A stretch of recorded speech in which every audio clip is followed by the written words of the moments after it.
Okay, so I did my very first craft fair and it was a disaster. I don't regret doing it. It was like I couldn't have learned what I learned without having done it. But it was a disaster, and this was despite watching videos on YouTube. I did so much prep. I had the business cards with the QR codes, and then the business cards with the thank you for purchasing. Here's a discount to use on my shop. I had done like pre-runs, prepared my table in advance at home, set up the tent and everything, made sure everything was working smoothly.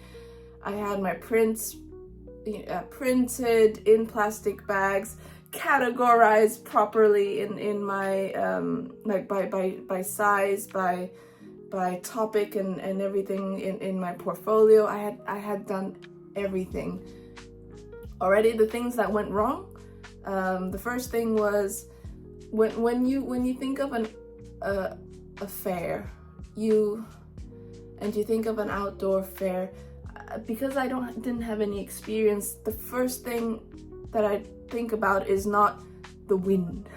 And there was, it was, because it was in the field, it was so windy, but to the point, I expected a little bit of wind, so I had like tent pins in my marquee tent holding it down, but the wind was so heavy, my marquee tent went flying in the middle of the day. It just randomly, I was sitting there in front of my table, trying to get people in, and then it just went flying. And then I sell prints.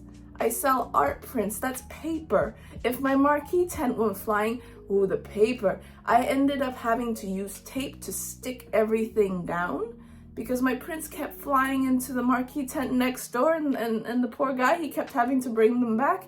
And because it's so windy and noisy, I don't hear things go flying. So it's a surprise when people are just handing me prints left and right.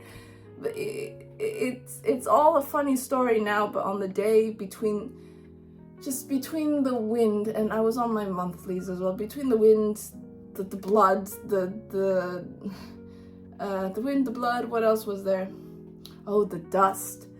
Because we were in the middle of a field, the amount of dust that blew onto my prints and my table, I had to wipe down every few hours. That wasn't pleasant. And I wasn't the only artist there either. There were other artists in the craft fair. But yeah, it wasn't a good experience. So from now on, only indoor specifically art craft fairs, not just I'm not going to do just any random fair anymore. It has to be specifically an art craft fair. And it was just long, and maybe it wasn't the right audience.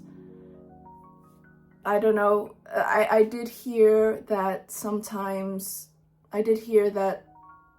a lot of illustrators who do sell prints, unless you're really well known, it's hard to sell prints at fairs. I mean, correct me if I'm wrong. If you have had success, great. Tell me how you do it, or what your topic is, what you paint, what sells. I'd love to know, because I heard that illustrators who sell prints don't make that much, don't sell that much at fairs. Again, correct me if I'm wrong, but they tend to come out of fairs with commissions.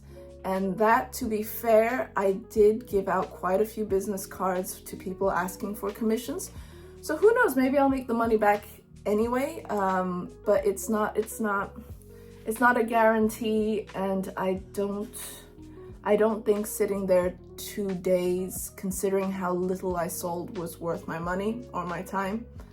I think I'm still gonna do maybe 1 or 2 fairs, but they would specifically be art fairs and indoor, and only 1-day ones, because the trouble with 2-day ones is you don't know how well your things are going to sell. And if I didn't have to do the second day, I would have stopped at the first day, because I would have thought, well, it's not really worth my time sitting here the whole day if I'm not going to make X amount of sales. So yeah, from now on, only 1 day indoor art specific craft fairs. I'm doing one in November, a Christmas one. I'll update you on how that goes. But I do think that maybe for my prints, my topics, maybe online just sells better than in person. But we'll see with the commissions how that goes. But yeah, thank you for watching.